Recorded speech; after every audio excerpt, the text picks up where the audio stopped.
not sure we can help anyone lose weight. That's an interesting thing to hear. I don't think losing weight is like the verb we need to focus on. I think our behavior change, that's what we do. The result then is weight loss. But if someone's focusing on losing weight, that's just a number they're focusing on. They're focusing on the scale. That misses the whole picture of, I actually have to do something differently during my day. I might have to eat more stably or move my body more. But that's what we need to focus on, is what do I actually have to do to feel better about myself?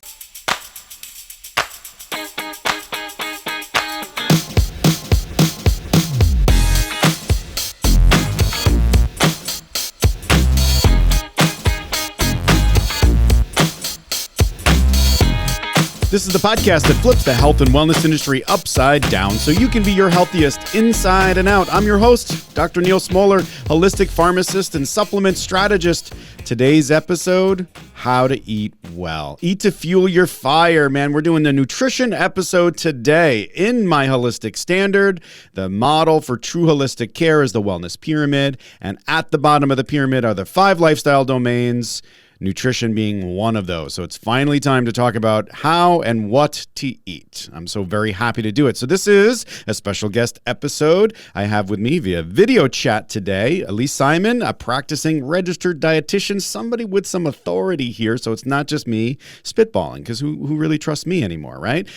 So I'm happy to have her help me with this conversation. Hi, Ilyse. Hi, Neal. Thanks for having me. No problem.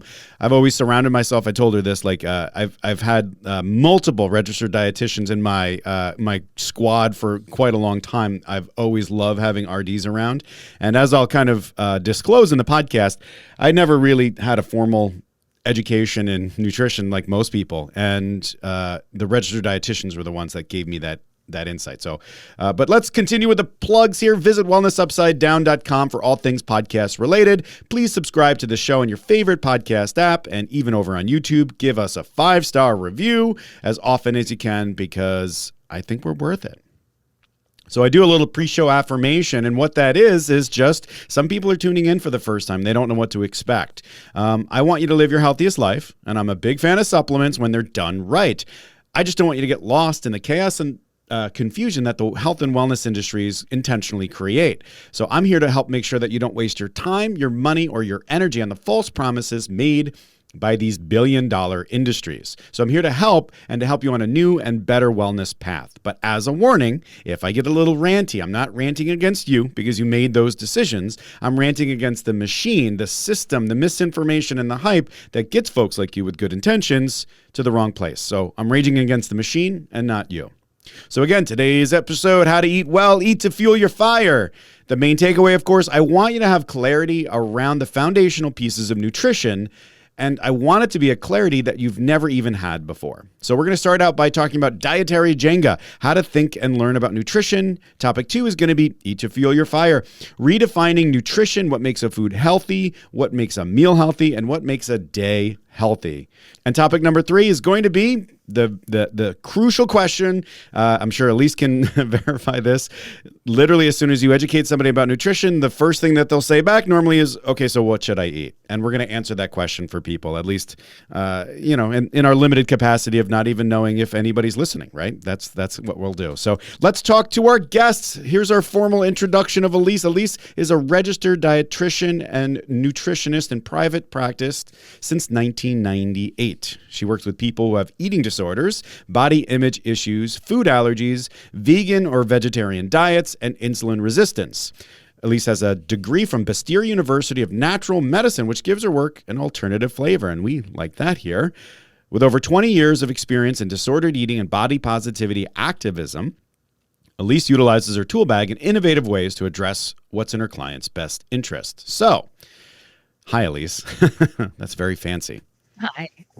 So I was, I say this next sentiment, not to be like disrespectful or anything like that, but I believe that I have the trappings of body dysmorphia, some like issues where I see myself differently than I am.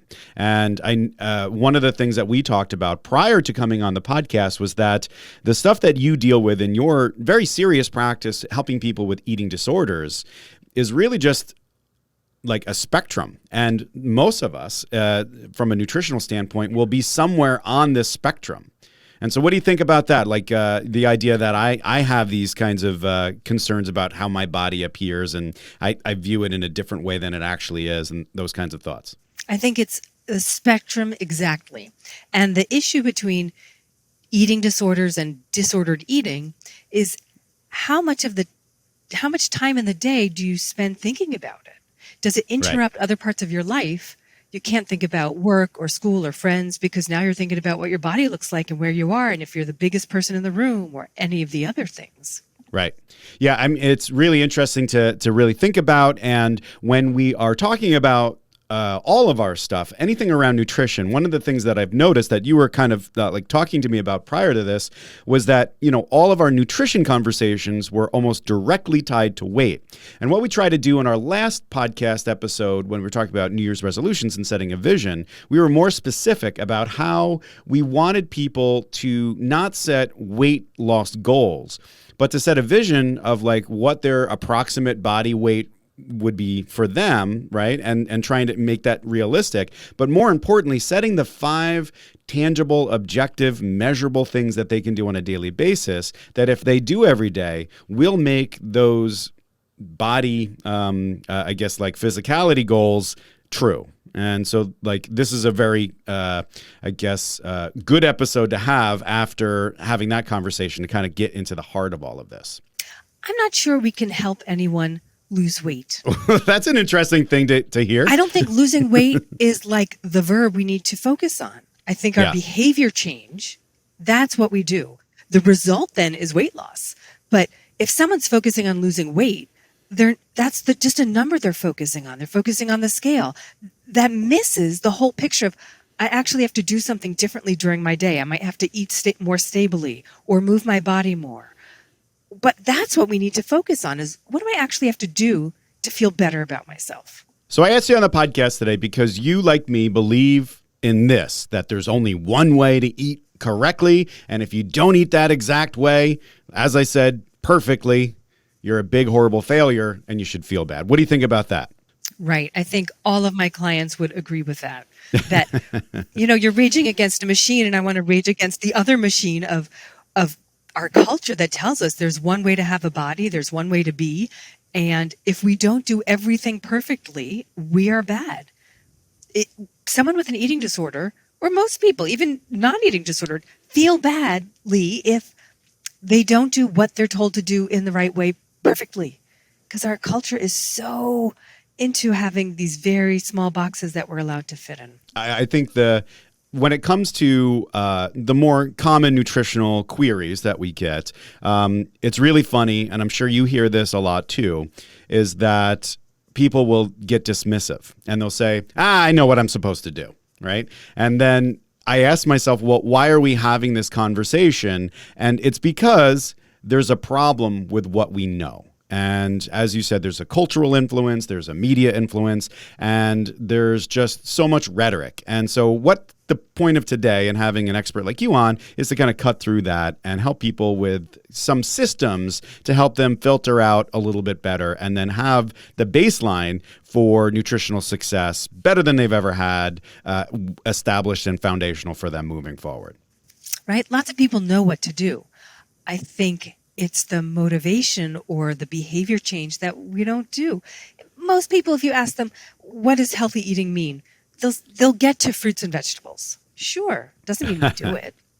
So I don't think it's always about knowledge. I think it's about what's stopping me from doing these behaviors that make me feel better. So that brings us to our first talking point, which is something I call Dietary Jenga. So I want to briefly talk about this concept. And we brought this up on the podcast before.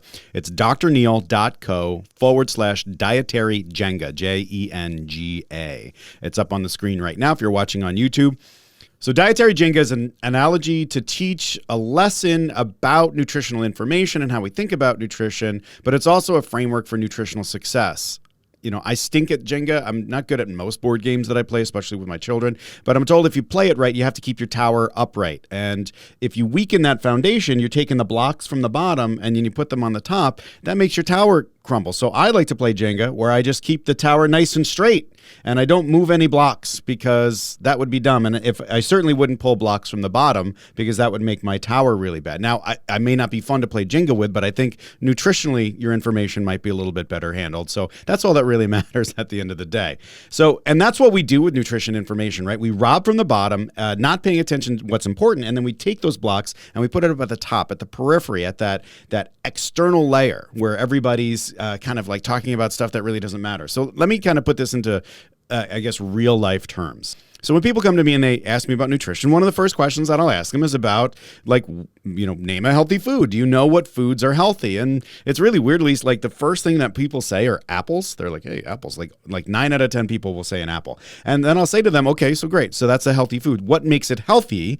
And the first things that people go to are GMO and organic and, all of the things that are kind of important, but are really out on that outskirt of nutritional importance. And I'll say, well, okay, so what about the macronutrients? What about the complex carbohydrates? What about the vitamins? What about those things? And this is where our head is, like, most of the time. I don't know if you've noticed this as well in practice. I'm sure you have. But in supplements, this is a big thing too. If we don't optimize and think about those things that the nerds, the rock thinks about as he's working out and what supplements he takes, then I'm never going to even be able to lift weights, period. So it's like this optimization mindset. What do you think about that? I think we often miss the big picture of things. Right.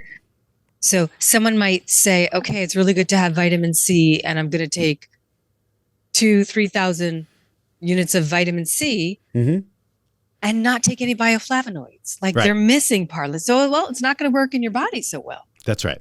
Yeah, I think it's really weird in my eyes. And I noticed this from a business guy standpoint. This is a little bit behind the scenes, but when I'm talking about, business decisions and what do I want to do for my future, I hear people parrot back well, you gotta inch out every dollar and you gotta optimize and I want to invest in the stock market. Well, you got to get 15%. If you don't get that 15%, you might as well just not even bother. And I'm like, well, what about 7%? That sounds pretty awesome to me, right? And so we have this, I don't know if it's our culture, if it's just a global culture, but that's where our heads are at. So the idea here of Dietary Jenga is to split the nutritional information into levels as it would pertain to a Jenga tower. We want to know what's important, and that's what this does. This allows us a prioritization of nutritional information.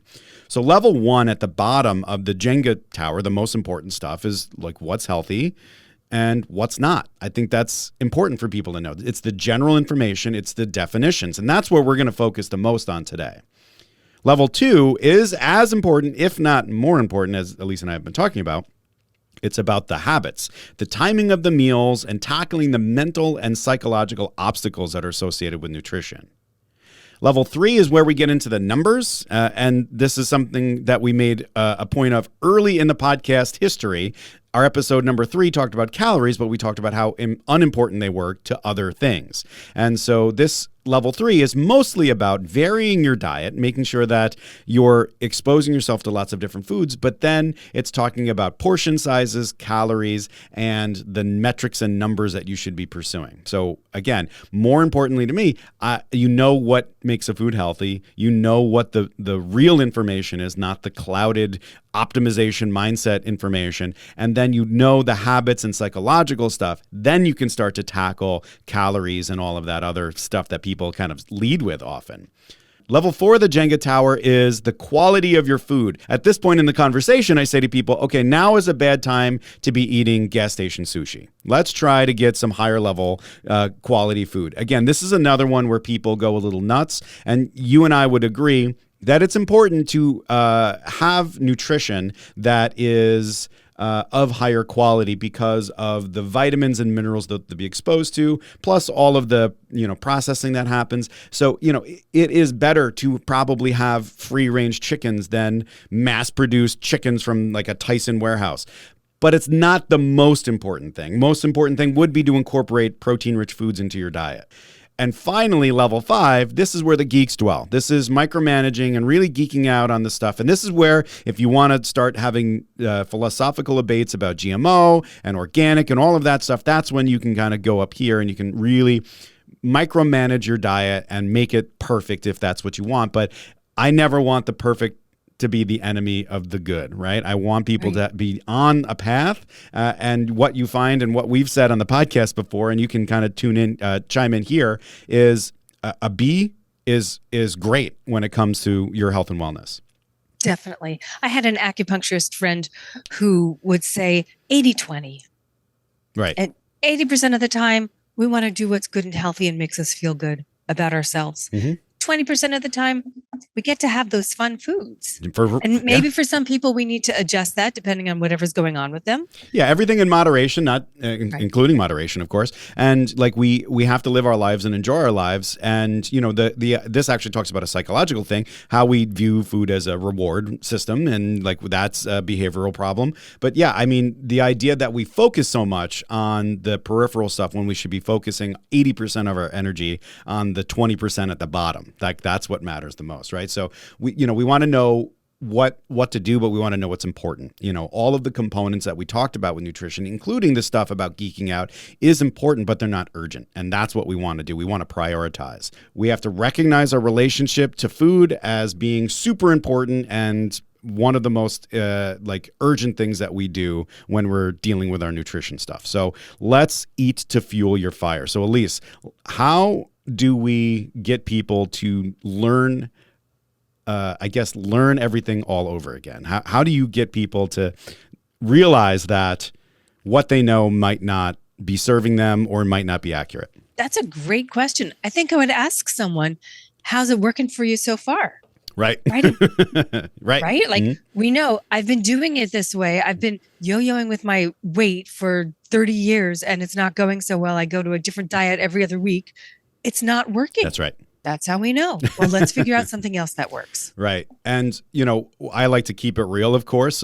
I say to people like, well, what do you really know? You know, like I don't have people that are, in crisis, thankfully. So they're just kind of like in a counterside consult. So I can kind of tease them a little bit more. But I'm like, what do you really know? I mean, we're all friends. I don't know much of anything. I have a 6-year clinical degree, an advanced degree in pharmacy, and my nutritional training, I guess like the last formal nutritional training was in my home ec class, and that was the food pyramid, right? And I was doing 15 servings of simple carbohydrates a day as a foundational part of my diet. Well, like, what the heck, right? And the only reason that I know anything as a pharmacist is because I had a team of registered dietitians working for me.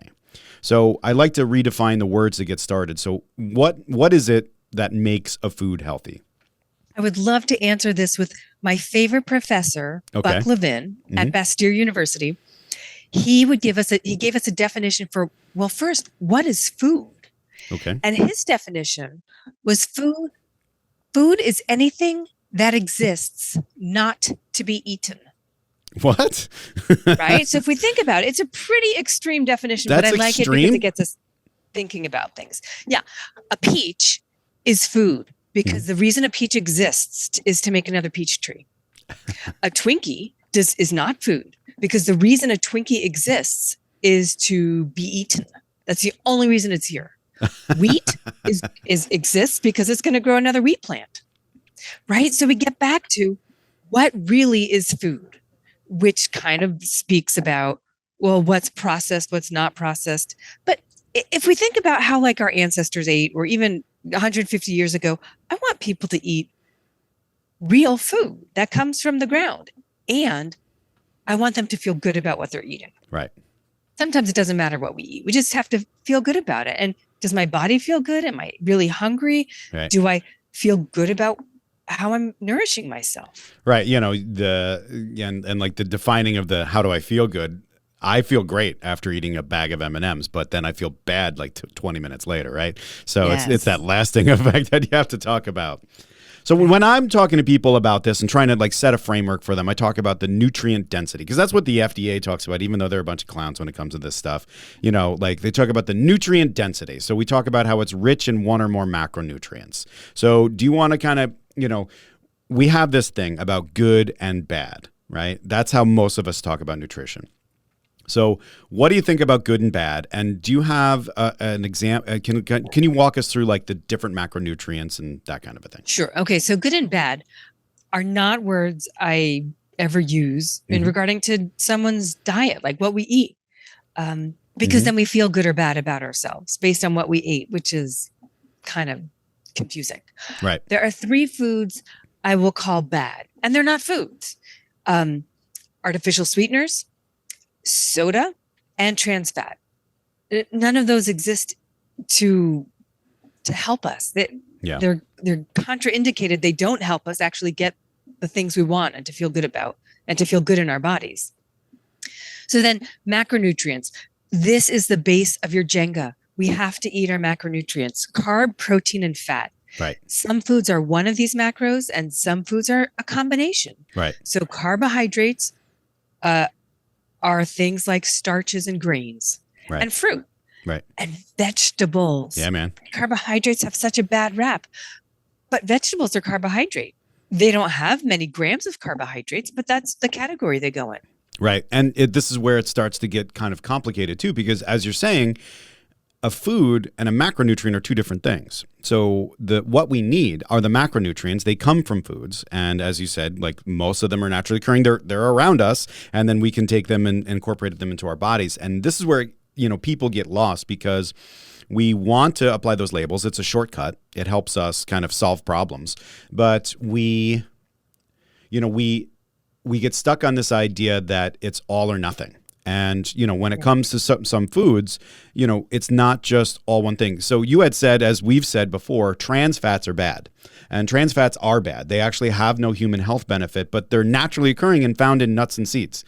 And so we're incorporating them into our diets. And so when people say, well, you shouldn't have this bad food, it's impossible to avoid these things. So really what it comes down to is understanding the relationship of macronutrients, the things that we want, and foods, which are containers for all of these different macronutrients. And then it's identifying foods that are rich in the macronutrients that are beneficial to our health and our well-being. So what are some healthy foods that people can eat on a regular basis? Like, give us a little list. So when I think about menu planning or meal planning, sure, I want people to have combinations of each of the macronutrients. Yes. It's got to have carb, protein, and healthy fat. So maybe for breakfast, a breakfast that lots of my clients eat is oatmeal. It's the grain, it's the starch, the carbohydrate, plus a scoop of natural peanut butter. Right? I didn't say skip your Jif because that has added trans fat. I said natural peanut butter, just peanuts, oil, salt, that's fine. And we mix those together. Now we have a meal. So what is the difference between a food and like a meal, I guess? So tell me that. So a food might just be one thing. One macronutrient. I don't even necessarily think that deeply into it. A food is just, it's a food. It's broccoli. It's a banana. And a meal would be the combination of all 3 of the macronutrients. And a snack might be just a smaller amount. Perfect. And that's exactly, so this is, I know I was trained right because you're a skilled registered dietitian. So I know I'm on the right track here, folks. So yeah. So the idea here is like a food contains 1 or more macronutrients, and then a meal is all 3 at once. And a snack is just a smaller meal. Very, very simple stuff. And as long as we start thinking about our nutrition in that way, we can start to put together things a little bit better. So let's get a couple examples of like what a healthy like breakfast would look like. Why don't you just kind of throw that out there for people and keep it simple. Like nothing that you have to prepare. Because one of the other things I noticed when we were talking about that optimization mindset is that people think they have to cook like those Instagram meals that are like those big, like full pictures with like 40 different macronutrients, 40 different foods, and that's what's healthy, right? So let's just keep it simple. What should I eat for a healthy breakfast? I'll tell you stories from my clients. So one of my clients makes egg muffins, and she makes them on the weekends, and she makes scrambled eggs with all the vegetables cut up and put in there. She makes them once. She cooks them. She freezes them, puts them in a baggie. Every morning she takes one out. Maybe she has it with a piece of toast. That's a great healthy breakfast. Because I think breakfasts get extra healthy if we add the fruit and veggies. Because usually we focus on lunch and dinner for fruits and vegetables, or at least vegetables. So if we can sneak them into breakfast, even better. I had another client who eats eggs with riced cauliflower. Okay. Yeah. Super, because that you don't have to prepare. She buys it in the bag, puts it in her eggs, adds toast. Great. She's up. She's got one vegetable for the day already. So a good breakfast is an egg because it's rich in protein and fat, because that's a healthy food, because it's rich in those macronutrients. And then adding that third macronutrient that we're missing, those complex carbohydrates, the vegetable, put those together and you have a very simple and very healthy meal that you've just eaten. And, not that we're talking about calories, but what you'll find is when you're eating real foods that are balanced correctly, the calorie amount that you need to actually feel full is a lot less than what people think.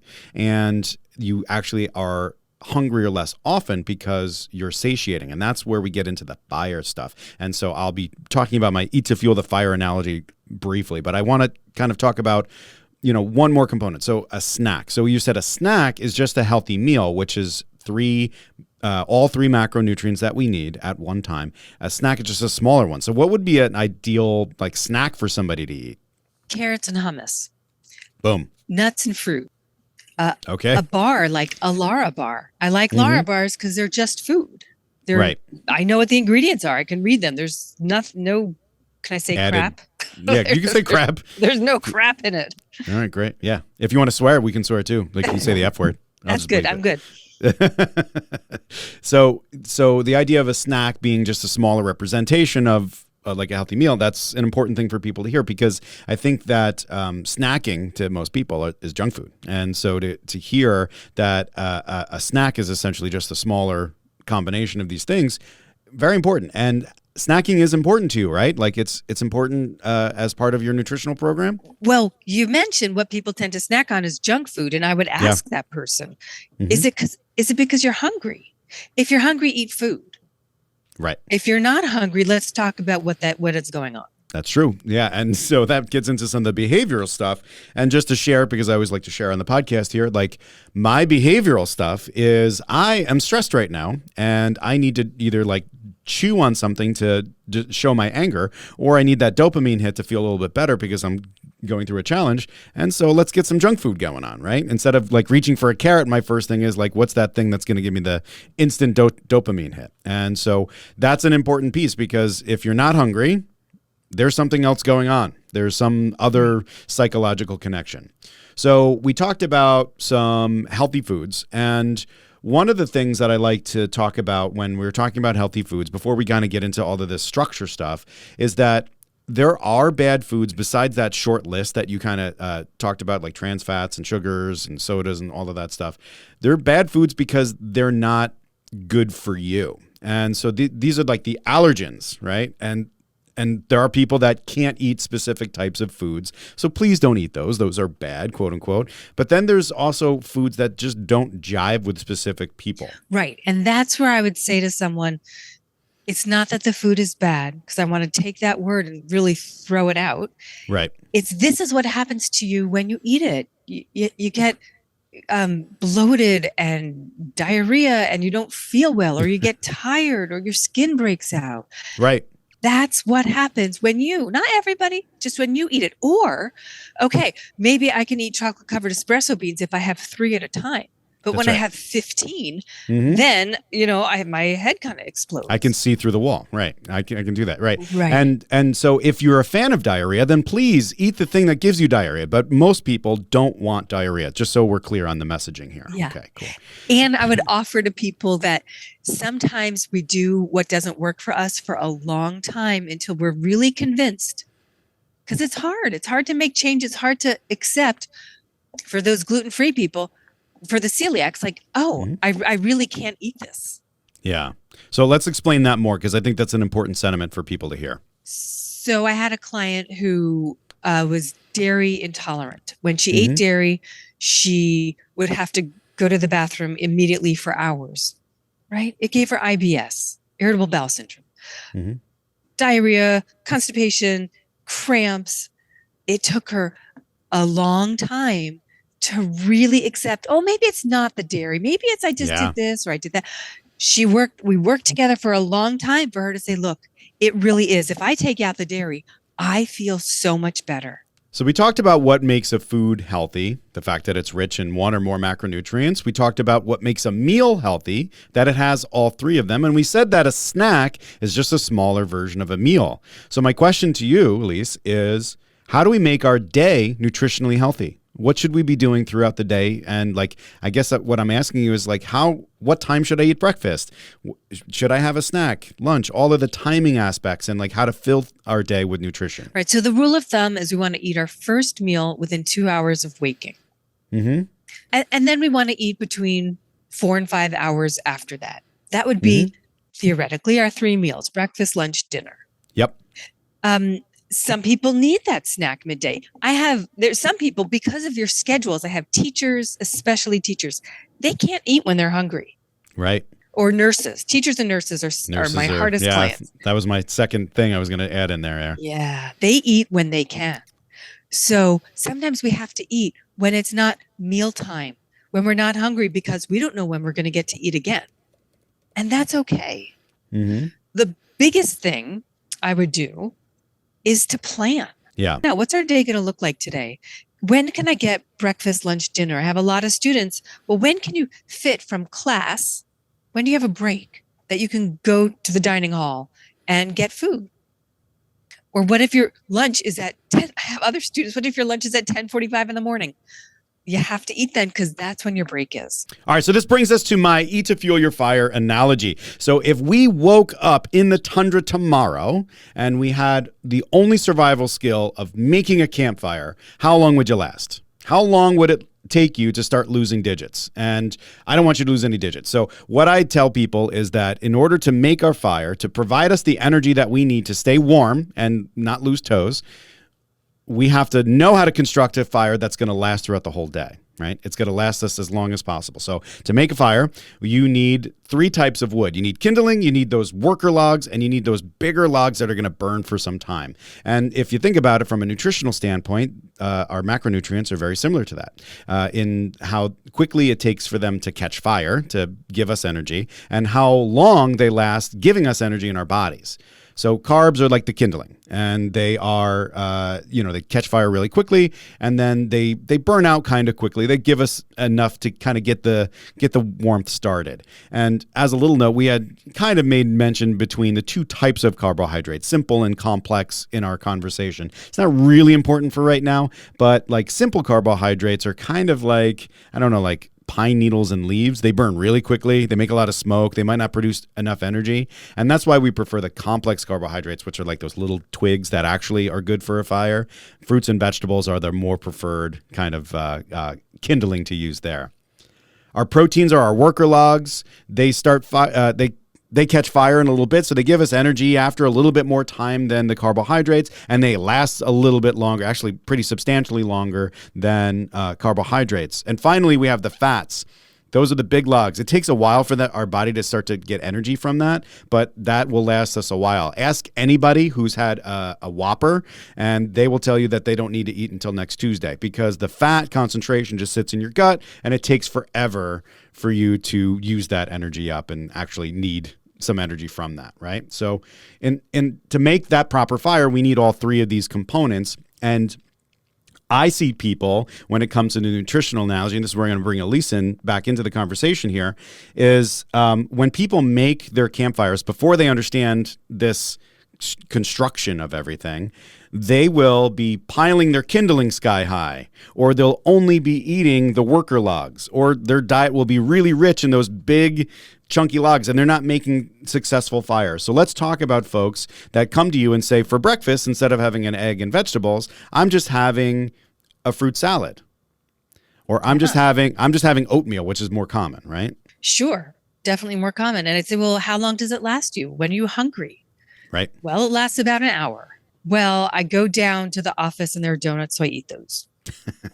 And then how long does that last you? So let's try it, right? We do a lot of experimenting. Let's try it. Let's put the peanut butter in the oatmeal, or let's take the fruit salad and put that on top of some Greek yogurt and see if you feel any better.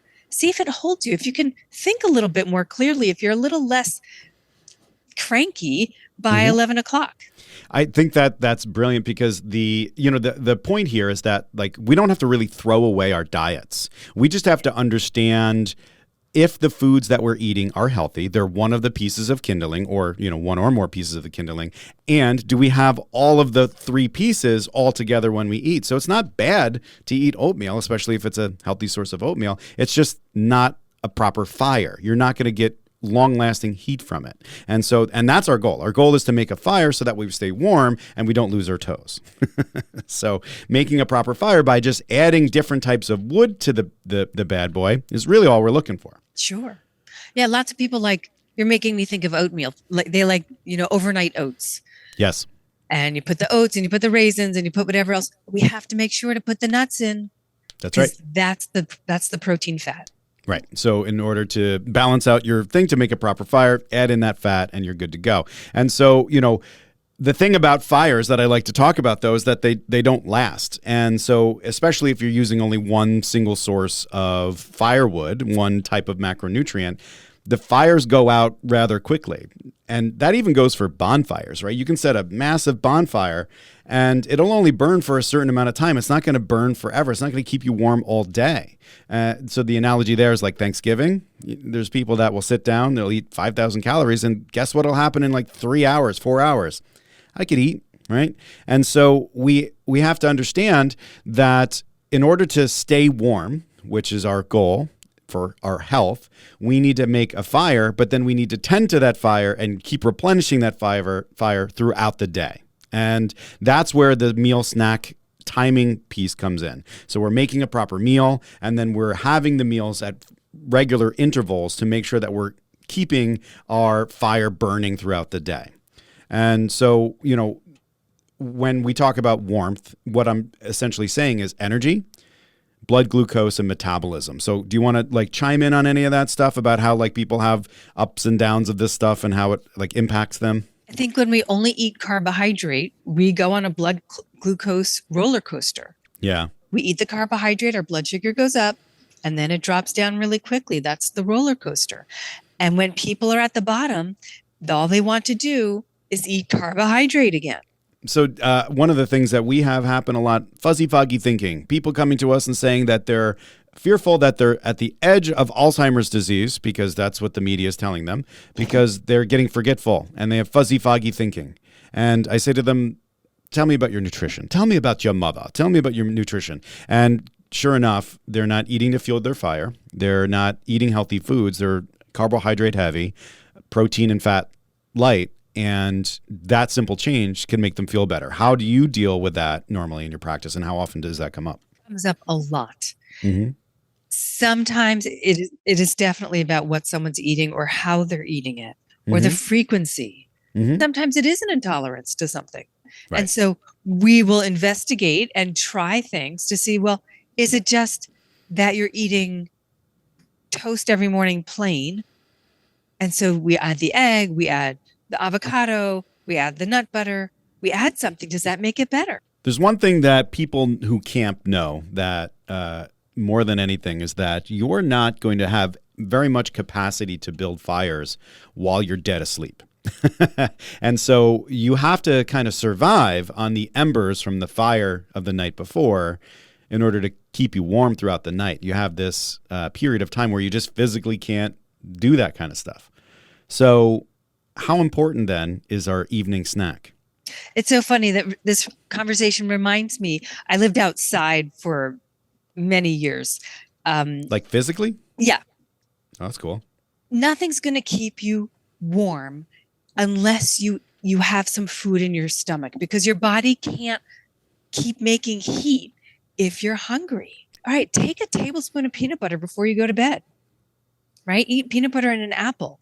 And what we know for people with blood sugar issues is their body can't often go all night long without food. So they need to have that nighttime snack, again, with the protein fat, which will burn longer and slower during the night. Right. You know why I see this the most? With little children. So the parents say, my kid's not sleeping. And I say, feed the little guy. we'll tell them to just have apples and peanut butter, like a couple slices of an apple and a teaspoon of peanut butter before bed, or something along those lines. You know, we used to drink a warm glass of milk before bed to help us sleep better, right?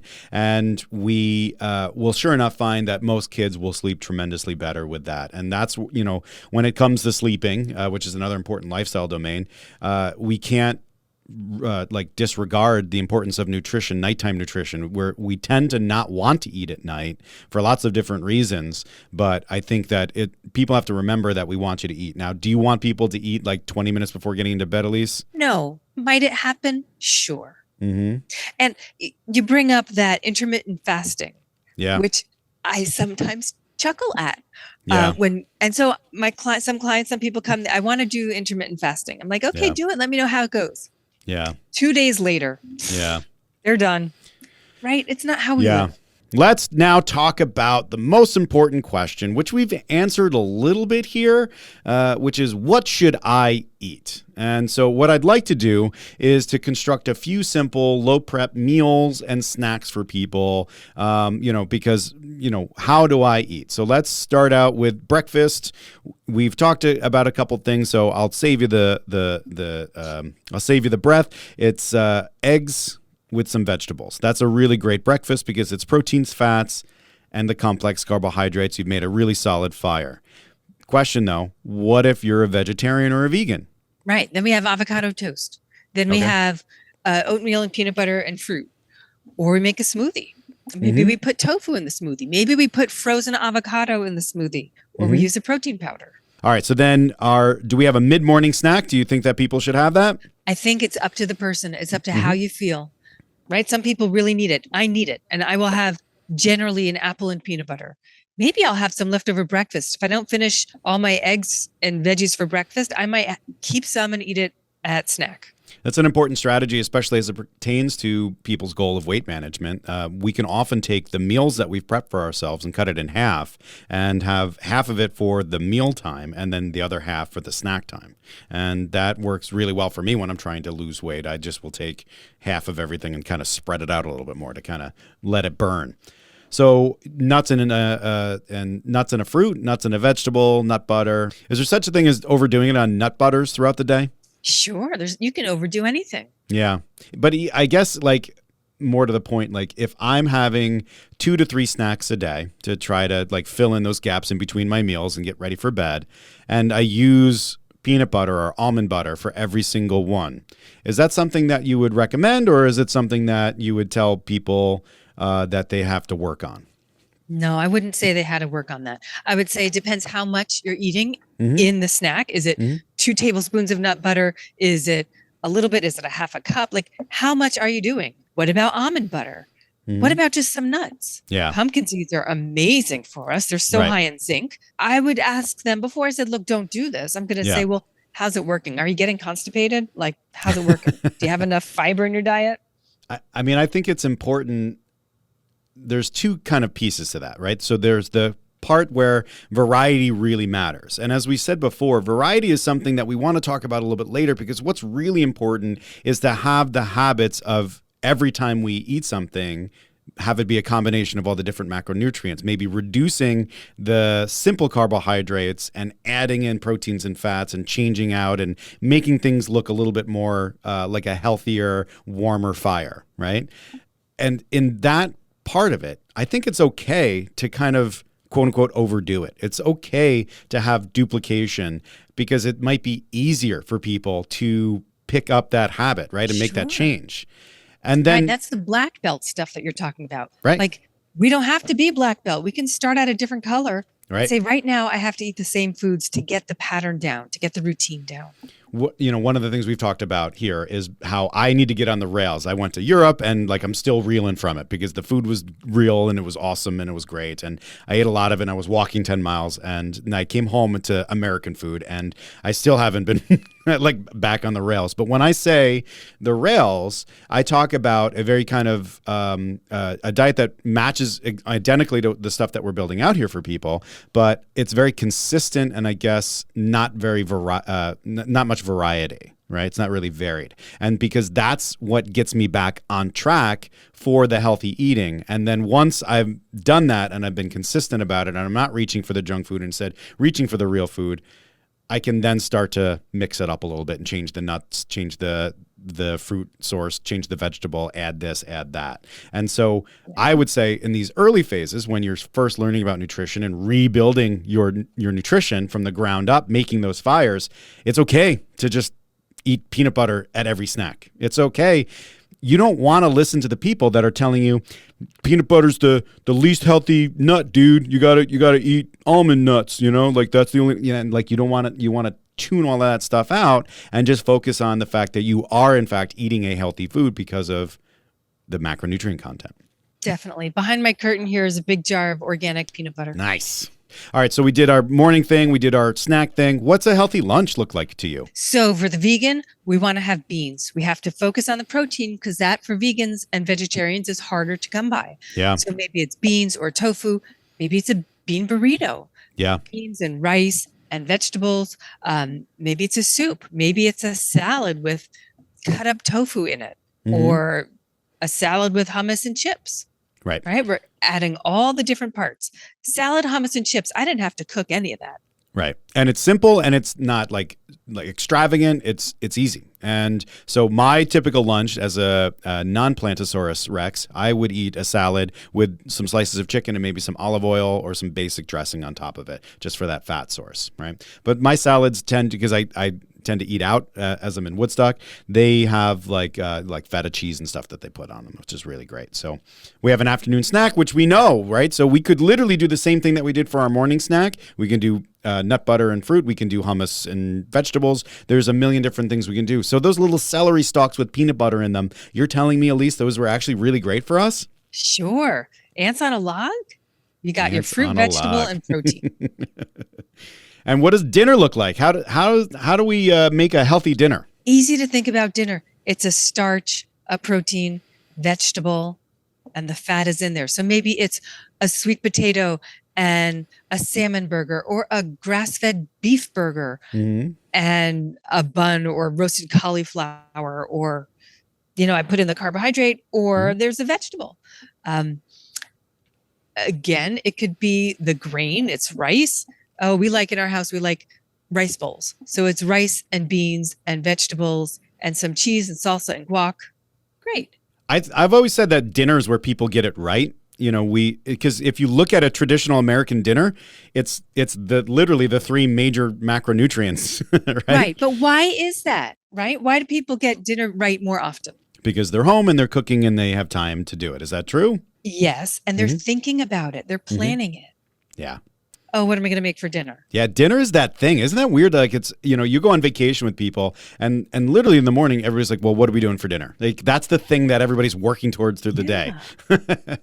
And so an evening snack, nighttime snack. Do you have any suggestions for people for that would be not as irritating or potentially problematic for people that are worried about having a good night's sleep?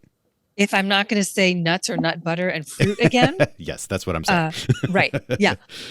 I think yogurt and fruit, Greek yogurt with some fruit, a little bit of cereal with some milk. Right. So we can fortify any of our baked goods with protein and fat. So it's, maybe it's who is that? Simple Mills crackers, which are made out of almond flour. Maybe it's a couple pieces of cheese and some crackers or a vegetable or a little bit of leftover dinner. So is there anything that you want to add to the conversation or like leave us with before we say goodbye here? I would say that we get to focus on what we're eating. Also, we really need to focus on how we feel about what we're eating. Yeah, I think that it's an important concept that comes after you've made the commitment to eating more healthy macronutrients, balancing them for proper fire building, right? And then snacking throughout the day to ensure that you're staying warm as your day progresses. You can start to settle in on some common choices. And those common choices might feel boring to you, or you might just get sick of eating salad, right? And while it's nutritious, it's not really good for you because you're Right. getting sick of it, and you may stop eating it and go for more exciting stuff. So I think that's an important piece, right? And it might not be enough. And Right. it might not be what your body needs. I think we accomplished our goals here, Ilyse. I think we taught people like what makes foods healthy. It's not the fact that they're GMO or organic or free-ranged vegan For sure. plus things. It's really about their macronutrient content. Foods aren't macronutrients. They're a blend of macronutrients. And most of the things that you will find that are in their whole form, plants, vegetables, nuts, seeds, even meats and such, are healthy sources of nutrition. And it's really important for us to balance those together to make sure that we're getting carbohydrates, protein, and fats every time we eat something. That provides us energy and blood sugar and metabolism fuel for hours. But that wears off. We have to replenish that fire, as I call it, with snacks, which are just smaller meals, and meals throughout the day that still stick to that parameter of it has to be balanced macronutrients, proteins, fats, and complex carbohydrates every time we eat. And we have to consider how this food makes us feel. And a lot of people switching from their current diet, which is normally off balance, whether it's the timing or the consistency or the makeup of the food types and macronutrients, switching from that to this this better way to eat, I would say a more nutritious way to eat, in and of itself is a radical change and makes people feel better. But even that can start to wear a little thin. So we have to be ready to vary our diets and change things up a bit and have a little bit of a game plan. But it really comes down to being thoughtful. The impulsive stuff that we do when we buy our foods, when we reach for foods just to make ourselves feel better, or because we are so busy we don't have time to make important things like nutrition important, really doesn't do us any service at all. So I've always said, just as a recap, that good nutrition is simple, but it's not easy. Like all of our lifestyle domains like sleep and mental well-being, the environment, and physical fitness, simple but not easy. And so it is very simple to talk about this stuff. It's not easy to implement these habits. And I think that what's most important is that you start. You understand this information from a more basic standpoint, put a big filter on, ignore all the stuff that's out there, and take one step forward, as we say in the podcast here, and just do your best. And, you have experts. Registered dietitians are your friend. If you're local, Ilyse is the person to talk to. She can refer you on to people that can help with your specific needs. So, Ilyse, thanks for coming on the podcast, man. Thanks so much for having me, Neal.